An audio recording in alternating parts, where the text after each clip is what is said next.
Hello നമസ്കാരം. Story മീഡിയയിലേക്ക് എല്ലാവർക്കും സ്വാഗതം. അപ്പോൾ നമുക്ക് ഇന്നത്തെ പത്രമാറ്റിൻ്റെ കഥ കേൾക്കാം. അപ്പോൾ കഥയിൽ നമ്മളുടെ മൂർത്തി മുത്തശ്ശൻ അങ്ങനെ അങ്ങനെ അങ്ങനെ അങ്ങനെ തളച്ച് നിൽക്കുകയാണ്. എല്ലാ മക്കളെയും പേരക്കുട്ടികളിട്ട് കൊടയനുണ്ട് മൂപ്പര്. ഇത്രയും കാലം ഞാൻ രോഗിയായിരുന്നു. ഞാൻ രോഗം മാറി പുറത്തു വന്നിട്ട് കുറച്ച് ദിവസങ്ങളായി. എന്നെങ്കിലും നിങ്ങളൊക്കെ ഈ ഒളിച്ചു വെച്ച സത്യങ്ങൾ നിങ്ങൾക്ക് എന്നോട് പറയാമായിരുന്നു എന്നിങ്ങനെ പറയുന്നുണ്ട്. അപ്പോൾ ഇയാൾ ജയൻ ചോദിക്കുന്നത് അച്ഛൻ എന്താണ് ഉദ്ദേശിക്കേണ്ടതെന്ന്. ഞാൻ ഉദ്ദേശിക്കുന്നത് എന്താണെന്ന് നിങ്ങൾക്ക് അറിയില്ലേ എന്ന് ചോദിക്കുക. ഇല്ല അച്ഛൻ പറയൂ എന്താ കാര്യമെന്ന്. പറയും എങ്ങനെയാണ് എൻ്റെ മൂത്ത മരുമകൾ ദേവയാനി ലിവർ നാശമായി ആശുപത്രിയിൽ പോയി കിടന്നത്.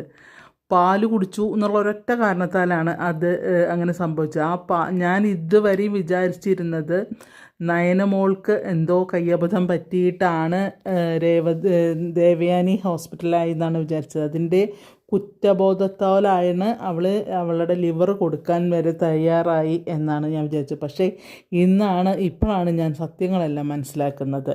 അവൻ വന്ന് പറഞ്ഞതുകൊണ്ടാണ് ഞാൻ അറിയുന്നത്, അല്ലെങ്കിൽ ഞാൻ ഇപ്പോഴും അറിയില്ല എന്ന് പറയാൻ. അപ്പോൾ എല്ലാവരും അനിയൊക്കെ ഉണ്ട് അവിടെ, അനിയൊക്കെ വരുന്നുണ്ട്. അപ്പോൾ പറയും, അത് കേട്ട് ജലജ പിന്നിൽ നിന്ന് മറിഞ്ഞെന്ന് കേൾക്കുന്നുണ്ട്. ഇവരെന്താ ഈ സംസാരിക്കേണ്ടതെന്ന് അറിയണമല്ലോ. അപ്പോൾ ജാനകിയുടെ സ്പൈ വർക്കറാണല്ലോ ജലജ.